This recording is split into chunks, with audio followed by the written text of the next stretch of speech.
Hello, नमस्ते। अभिनव ने अपने चेहरे पर मुस्कान लाते हुए कहा। वो भले ही कितना भी थका हुआ था, लेकिन वो इन लोगों को पता नहीं चलने देना चाहता था कि वो क्या करके आया है। जैसे ही अभिनव ने चहकते हुए नमस्ते किया तो शर्मिला, अनन्या और राजीव उसे देखने लगे। उनकी आंखों में एक अजीब सा गुस्सा था। अभिनव उनकी आंखें देख हैरान हो गया। अभिनव को यह तो नहीं लग रहा था कि वो लोग मुस्कुराते हुए उसका स्वागत करेंगे, लेकिन आज जिस तरह का गुस्सा उनकी आंखों में नजर आ रहा था, उसे देखकर अभिनव को कुछ अजीब लग रहा था। मैंने कहा नमस्ते एंड हेलो अनन्या। अभिनव ने दोबारा मुस्कुराने की कोशिश करते हुए कहा, पर यह सुनते ही उन तीनों का गुस्सा और ज्यादा बढ़ चुका था। शर्मिला ने उबलते हुए कहा, क्या सही टाइम पर आए हो? अभिनव ने यह सुनते ही अनन्या को देखा।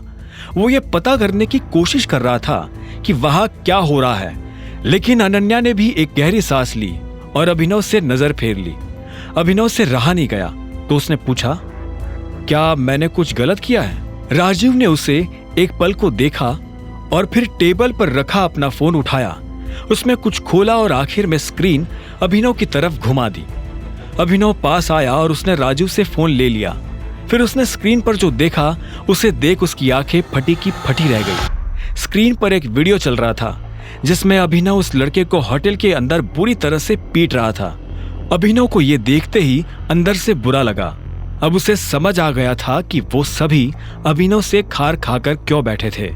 उसने कहा, जो कुछ भी हुआ उसके बारे में मैं समझा सकता हूँ। इतने में शर्मिला ने उसकी बात बीच में काटते हुए कहा, क्या समझाओगे? कि तुम अपने खाने का बिल भी नहीं चुका पाए और इस चीज से बचने के लिए तुमने इस बेचारे के साथ मारपीट की? शर्मिला ने कहा। अभिनव अपनी तरफ से कुछ कहता, इतने में अनन्या आगे आई और बोली, आई कांट अंडरस्टैंड, तुम्हें इतनी महंगी जगह पर खाना खाने की जरूरत ही क्या थी? तुम तो घर से ये कहकर निकले थे ना कि तुम जॉब के लिए जा रहे हो।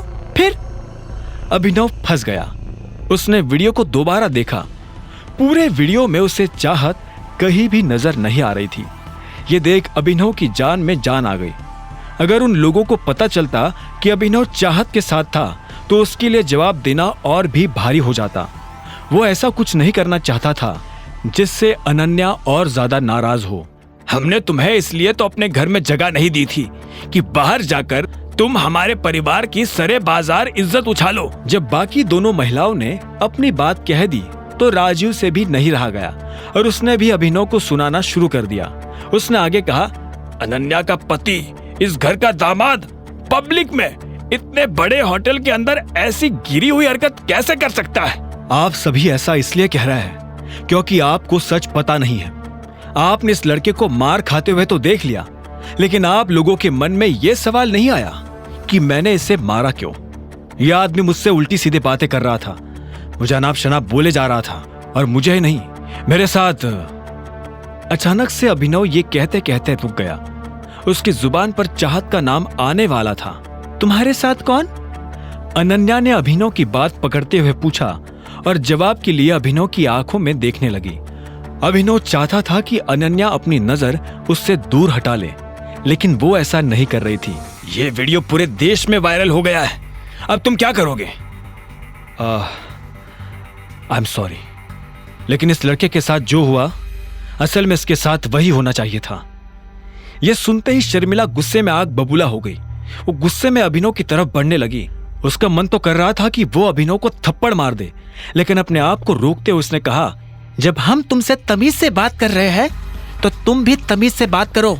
परिवार की नाक कटाने के बाद कह रहे हो कि ये जो तुमने किया वो सही किया, और तुम्हें क्या लगा तुम्हारे ऐसे बोलने से हम तुम्हें गले लगाएंगे, शाबाशी देंगे? ना तुम्हारे पास कोई नौकरी है, ना तुम इस परिवार की मदद करना चाहते हो, तो कम से कम भगवान के लिए ऐसा कुछ तो मत करो जिससे इस परिवार को नीचा देखना पड़े। शर्मिला, शांत हो जाओ। राजीव ने शर्मिला को रोकने की कोशिश की। अनन्या की शादी अगर किसी से होनी चाहिए तो वो है चिराग, सिर्फ चिराग। यह सुनती ही अनन्या की आंखें फटी की फटी रह गई। उसने शर्मिला को देखा और बोली, मम्मा, मैं चिराग से शादी करने के लिए कब एग्री हुई? तुम्हारे एग्री होने की मुझे जरूरत भी नहीं है। मैं तुम्हारी माँ हूँ और मुझे पता है what is best for you. इसके साथ रहोगी तो जिंदगी भर तकलीफ ही तकलीफ देखोगी, और फिर तुम्हें अपनी कंपनी के लिए भी मदद चाहिए ना, चिराग के अलावा तुम्हारी कंपनी को फिर से खड़ा करने में कोई तुम्हारी मदद नहीं कर सकता है। इस पर अनन्या ने कहा, मम्मा ऐसा नहीं है, मैं खुद अकरम सर से बात करूंगी, वो मेरी हेल्प कर सकते हैं। मैं चिराग से शादी नहीं करना चाहती हूं। तो क्या तुम जिंदगी भर इस आदमी के साथ रहोगी? हाँ बताओ, शर्मिला ने पूछा। नहीं, मैं इन दोनों में से किसी के साथ नहीं रहना चाहती हूं, अनन्या ने अकड़ के साथ जवाब दिया। आगे की कहानी जानने के लिए देखें अगला एपिसोड सिर्फ पॉकेट एफएम के YouTube चैनल पर, और द रिटर्न ऑफ टाइगर के सारे एपिसोड्स को सुनने के लिए डिस्क्रिप्शन में दी लिंक से डाउनलोड करें पॉकेट एफएम ऐप।